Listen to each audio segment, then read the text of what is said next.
আপনার এরকম ডেজার্ট, এরকম সেমাই, যদিও সেমাই তো অনেক খেয়েছেন, বাট এই ডেজার্টটা হচ্ছে one of the best dessert. আর সেমাই এইভাবে রান্না করলে আপনার, আমার মনে হয় অন্য কোনো স্টাইলে আপনার আর সেমাই খেতে মন চাবে না। তো আজকে আমি আপনাদেরকে এই রেসিপিটাই শেয়ার করতেছি, কিভাবে এই সুস্বাদু সেমাইটা তৈরি করবেন বাসায়। এটাকে বলা হয় শেরখুরমা। আমি এখানে নাট দিয়েছি, আলমন্ড নাট, আর একটু কাজু নাট, ক্যাশু নাট যেটা বলবো, কালো কিশমিশ কিছু, কালো কিশমিশটা একটু বেশি দিচ্ছি, আর হচ্ছে গোল্ডেন কিশমিশ। এখন এটা হালকা একটু রোস্ট করে নেব, তেলে নেব। এই টালার সময় অল্প একটু তেল দেব এবং অল্প একটু ঘি দেব। শুধু ঘি দিলে যেটা হয় সেটা হচ্ছে পুড়ে যাওয়ার সম্ভাবনা থাকে একটু বেশি, আর এই সময়টা অবশ্যই একটু স্লো হিটে নেড়ে নিতে হবে, তা না হলে এক পাশে পুড়ে যাবে।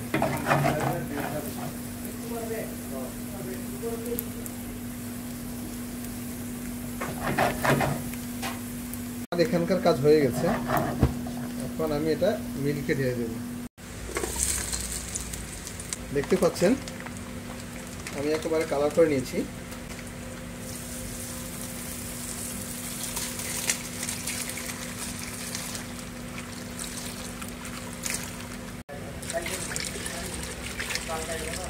আমি এখানে 3 লিটারের মতো দুধ ইউজ করব। আপনারা চাইলে দুধ মিল্কে একটু কম বেশি করে ইউজ করতে পারবেন, সমস্যা নেই।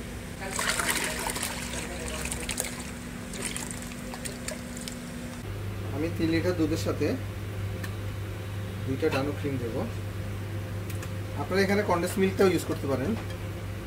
কনডেন্স মিল্ক ইউজ করলে সেক্ষেত্রে সুগারটা ইউজ করা যাবে না, কারণ কনডেন্স মিল্কে তো প্রচুর সুগার থাকে, আর আমি একটু সুগার কম দিয়ে তৈরি করব। আপনারা সুগারের পরিমাণটা আপনারা যেমনটা পছন্দ করেন তেমনটাই ইউজ করতে পারেন। তারপর এখানে কন্ডেন্সড মিল্ক দিয়েছি। কন্ডেন্সড মিল্ক এবং ডানো ক্রিম এই দুইটা যদি ইউজ না করেন সেক্ষেত্রে আপনারা অবশ্যই কনডেন্সড মিল্কটা ইউজ করবেন, এতে করে কালার এবং টেস্টটা ভালো আসবে। তারপর অল্প একটু রোজ ওয়াটার দিয়েছি। এখানে চিকন লাচ্ছা সেমাইটা নেবেন, আর লাচ্ছা সেমাইটা অবশ্যই স্লো হিটে একেবারে রোস্ট করে নিতে হবে, একেবারে স্লো হিটে 10 থেকে 15 মিনিট।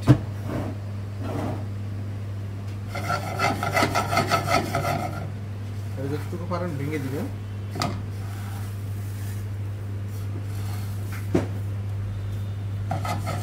তবে এটা বেশি পুড়া যাবে না, জাস্ট ডার্ক ব্রাউন কালার হলেই হবে।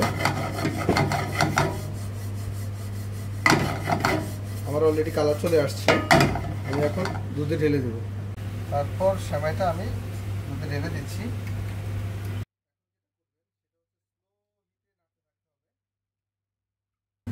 আমি এখানে খেজুর নিয়েছি আধা কেজির মতো, একেবারে জাস্ট বিচিগুলো ফেলে লম্বা করে কেটে নিয়েছি, আর সাথে একটু ঘি দিয়ে এটাকে ভালো করে একটু রোস্ট করে নেব, তেলে নেব।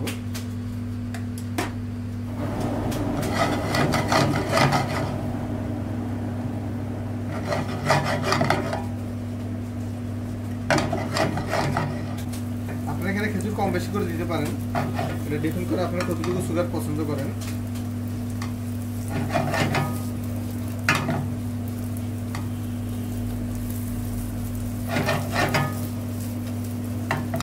বাস, আমার খেজুরটা রোস্ট হয়ে গেছে, এখন আমি দুধে ঢেলে দেব। দুধে দিয়ে দিচ্ছি। এখন আমি স্লো হিটে এটা যতটুকু থিকনেস আমি পছন্দ করি ততটুকু পর্যন্ত, গাঢ় হওয়া পর্যন্ত আমি জাস্ট স্লো হিটে নাড়তে থাকবো। অতিরিক্ত হিট দেওয়া যাবে না, এতে করে দুধ পড়ে যাওয়ার সম্ভাবনা থাকে। এখানে আমি সবগুলো ইনগ্রিডিয়েন্টস একসাথে দিয়ে দুধটা গরম দেওয়ার কারণ আছে, সেটা হচ্ছে দুধটা যদি আগে গরম করে নেন সেমাই সঙ্গে সঙ্গে ফুলে যাবে, এবং আপনি যেই রেশিওতে গাঢ় বা পাতলা করতে চাচ্ছেন ওই রেশিওতে গাঢ় এবং পাতলা করতে পারবেন না, হয়তো বা বেশি হয়ে যাবে নতুবা কম হয়ে যাবে। সো এই জন্য আমি জাস্ট সবগুলো একসাথে দিয়ে দেন হচ্ছে আমার যতটুকু প্রয়োজন ঘন করার আমি ততটুকু ঘন করে তারপর তুলে নেব। দেখতে পাচ্ছেন আমি কেমন থিকনেস করেছি, কারণ এটা যখন ঠান্ডা করবে এটা আরও ঘন হয়ে যাবে। সো আমি এই মুহূর্তে এই পর্যায়ে এসে সুগারটা দেখে তুলে নেব। অ্যাকচুয়ালি আমি সুগার দেই নাই, কারণ হচ্ছে আমি যে খেজুর ইউজ করেছি খেজুরগুলো যথেষ্ট সুগার।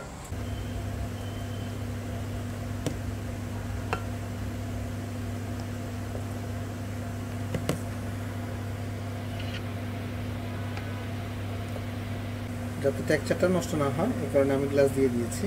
আমি এভাবে ঠান্ডা করে নেব, ফ্রিজার করে নেব, তারপরে ঠান্ডা হয়ে গেলে সার্ভ করব।